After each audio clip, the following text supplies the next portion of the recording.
Madam, এই gloves দুটো পরে কাছাকাছি করুন, বলে হাতে ইনফেকশন হয়ে যাবে।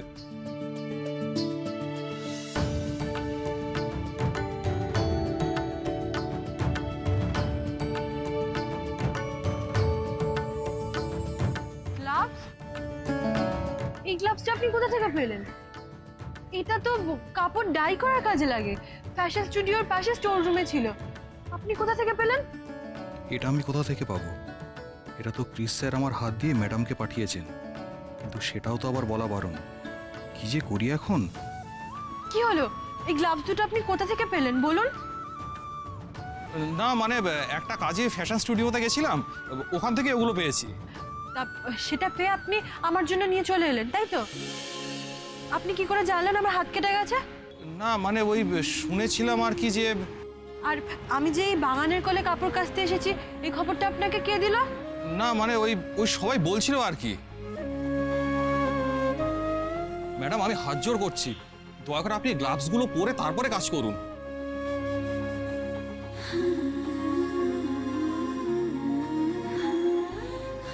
আমি আসছি। দাঁড়ান।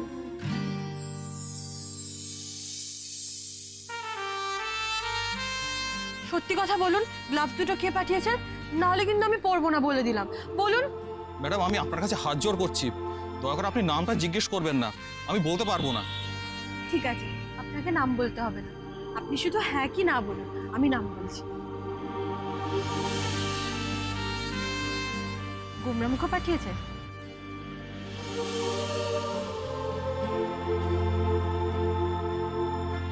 হ্যাঁ, তবে আপনি প্লিজ স্যারকে বলবেন না যে ওনার নামটা আমি আপনাকে বলে দিয়েছি।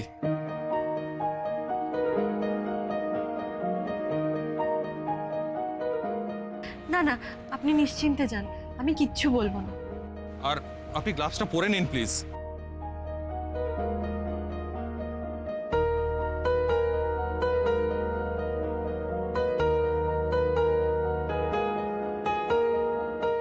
গুমরা মুখ যখন পাঠিয়েছে তখন তো আমাকে পড়তেই হবে।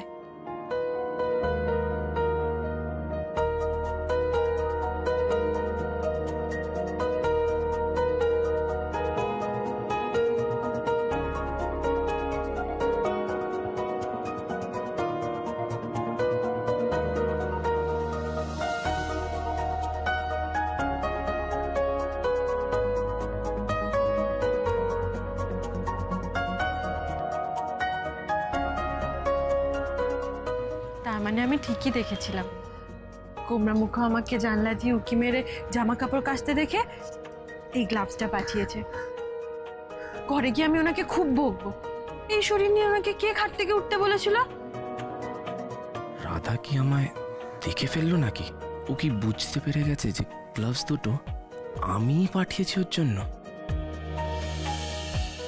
ওই দেখো, আবার উকি মারছে জানলা দিয়ে।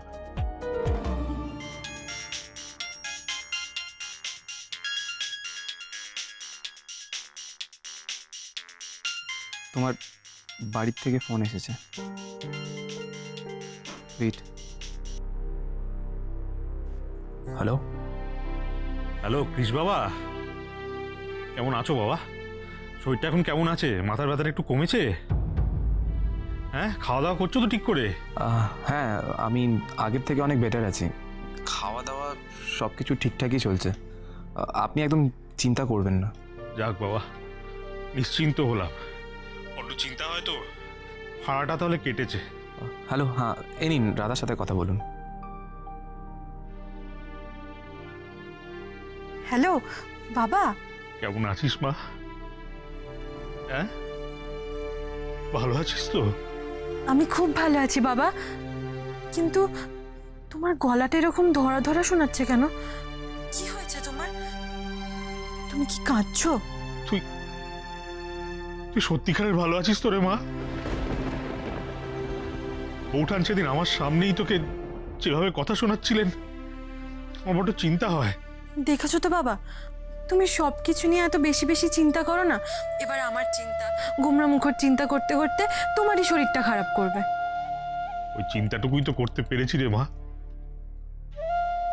তোর জন্য তো আমি আর কিচ্ছু করতে পারিনি। তোকে যে এত অপমান সহ্য করতে হয়েছে তার কোনো প্রতিকার করতে পারিনি তোর এই বুড়ো ভাবটা। শ্বশুরবাড়ি না আজকে হয়েছে, কিন্তু বাড়িতে বাড়িতে তোর সেই ছোট্টবেলা থেকে তোর মা তোর সঙ্গে যে ব্যবহার করেছে তারও তো কোনো প্রতিকার আমি করতে পারিনি। প্রতি মুহূর্তে লাঞ্ছনা, গঞ্জনা, অপমান, খাবার খোঁটা, ছিচিক্কার, কি জোটেনি তোর কপালে বলতো?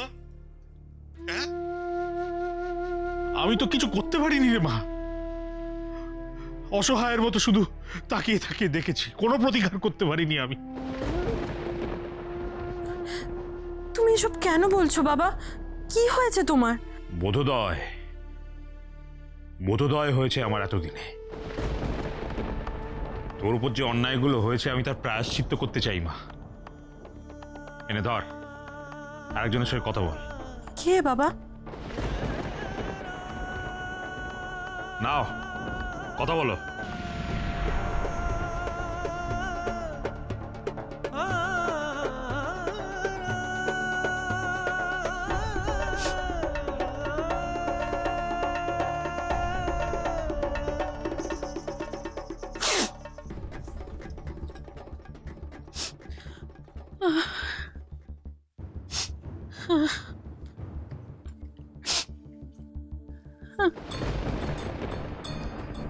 রাধা, রাধা রে, আমায় ক্ষমা করে দে মা, আমায় ক্ষমা করে দে।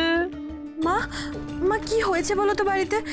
তোমরা তোমরা সবাই মিলে এভাবে কান্নাকাটি করছো কেন? Radha, any problem? বুঝতে পারছি না। আর কিছু না রে মা, তুই শুধু ক্ষমা করে দে। আমি এতদিন ধরে তোর সাথে যে খারাপ ব্যবহার করেছি, তোকে যে খারাপ খারাপ কথা বলেছি, সব আমি না জেনে না বুঝে করে ফেলেছি মা গো।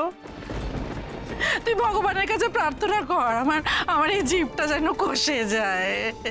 এসব তুমি কি বলছো মা? আর কিচ্ছু শুনতে চাই না, তুই শুধু বল তুই আমায় ক্ষমা করেছিস।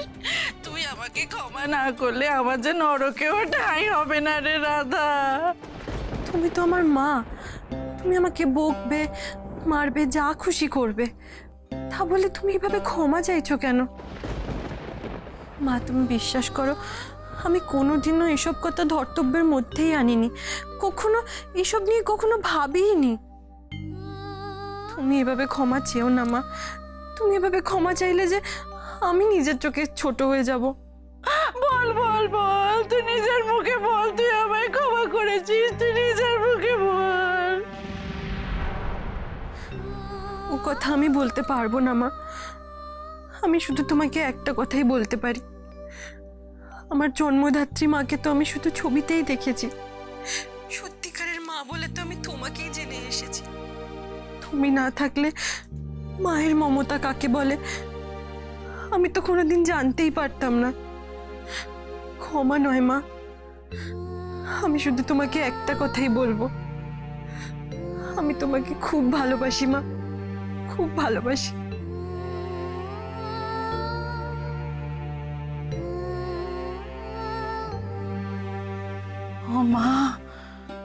ও মা রাধা, রাধা তুই তো মানুষ নস, তুই তো দেবী রে।